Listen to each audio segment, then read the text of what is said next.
आज का ये एपिसोड शुरू करने से पहले एक छोटी सी बात। क्या आप भी अपना पॉडकास्ट बनाने की सोच रहे हैं? तो एंकर ट्राई कीजिए। ये पॉडकास्ट बनाने का सबसे आसान तरीका है। नंबर 1, ये फ्री है। नंबर 2, इसमें कई सारे ऐसे टूल्स हैं जो आपको अपने फोन और कंप्यूटर पर रिकॉर्ड और एडिट करने की फैसिलिटी देते हैं। नंबर 3, आप अपने पॉडकास्ट को डिस्ट्रीब्यूट भी कर सकते हैं, जिससे इसे स्पॉटिफाई और दूसरे प्लेटफॉर्म पर सुना जा सके। तो डाउनलोड कीजिए फ्री एंकर ऐप या विजिट कीजिए anchor.fm पर अपना पॉडकास्ट स्टार्ट करने के लिए। ये तो थी एक छोटी सी जानकारी, और अब शुरू करते हैं एपिसोड का सिलसिला। तो आज के एपिसोड में लीजिए सुनिए आचार्य चतुर्सेन शास्त्री के लिखे उपन्यास सोमनाथ के 35वें भाग दामोदर की कूटनीति को मेरी यानी समीर गोस्वामी की आवाज में। श्री भस्मांक देव को नगर के अवंती द्वार से बाहर कर दामोदर पीछे लौटे। इसी समय आनंद ने सम्मुख आकर प्रणाम किया। दामोदर ने प्रसन्न होकर कहा, हो गया? जी।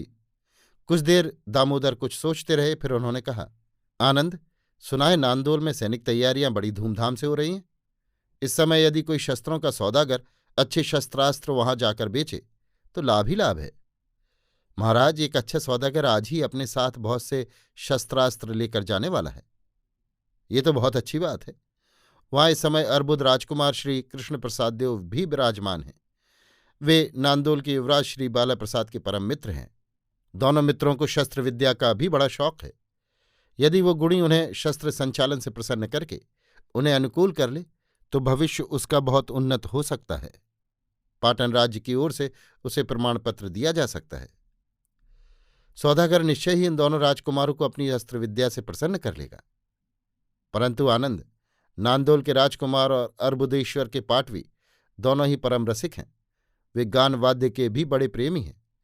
यदि वो गुणी सौदागर संगीत का भी पारखी हुआ तो राजकुमारों का प्रिय अंतर्वासी बन सकता है। आनंद ने हंसकर कहा, महाराज, वो सौदागर ऐसा ही पटु और पारंगत है। तो आनंद, ये मुद्रा ले, तू प्रमाण पत्र तैयार करके सौदागर को दे। यही मुद्रा दिखाकर विमल शाह से जितना जी चाहे दम सौदागर को दिला दे। जो आज्ञा। आनंद नमस्कार करके चलता हुआ। इसी समय देवसेन ने सम्मुख आकर प्रणाम किया और कहा, महाराज, दोनों कब्जे में हैं। ठीक है देवसेन, मैं अब विश्राम करूंगा।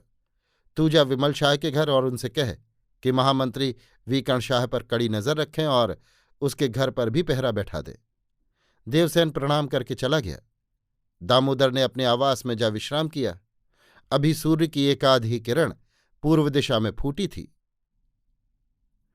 अभी आप सुन रहे थे आचार्य चतुर्सेन शास्त्री के लिखे उपन्यास सोमनाथ के 35वें भाग दामोदर की कूटनीति को मेरी यानी समीर गोस्वामी की आवाज में।